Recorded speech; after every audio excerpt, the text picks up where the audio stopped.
కొంతమంది మాట్లాడుకుంటే నీకు ఇష్టమైతే ఉండు లేదా పోవయ్యా, ఇష్టమైతే ఉండు లేదంటే పోవా.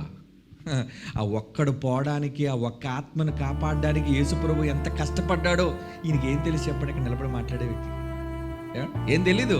సిలువు మనల్ని వేస్తే, మేకులు మనకు కొడితే, కొరడా దెబ్బలు మనం తింటే ఆ బాధ ఏంటో తెలిసేది.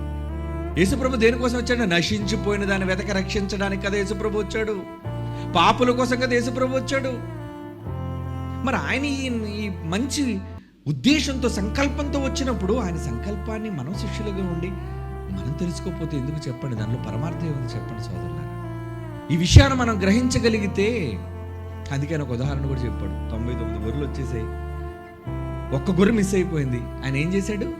99 గొర్రెలను అడవిలో విడిచిపెట్టేసి వచ్చేసాయి కదా, ఇది ఇబ్బంది లేదులే, ఆ ఒక్క గొర్రె కోసం పరిగెట్టుకుంటూ వెళ్ళిపోయాడటండి. అది ఒక్క గొర్రె విలువ 99 నీతిమంతుల విషయమే కలుగు సంతోషం కంటే ఒక్క పాపి మారు మనసు పొందడం దేవునికి పరలోకమందు సంతోషం.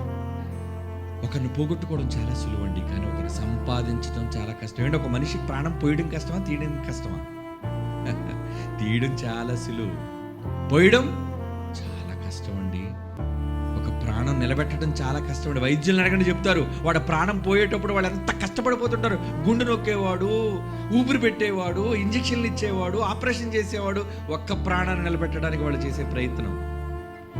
నరికేవాడిని అడగండి, ఆడికేం తెలుస్తుంది? కత్తితో కసా కసా నరకడమే. వాడికి ప్రాణం విలువ తెలియదు, ప్రాణం ఖరీదు వాడికి తెలియదు. మనం అలాంటి వాళ్ళం కాదండి.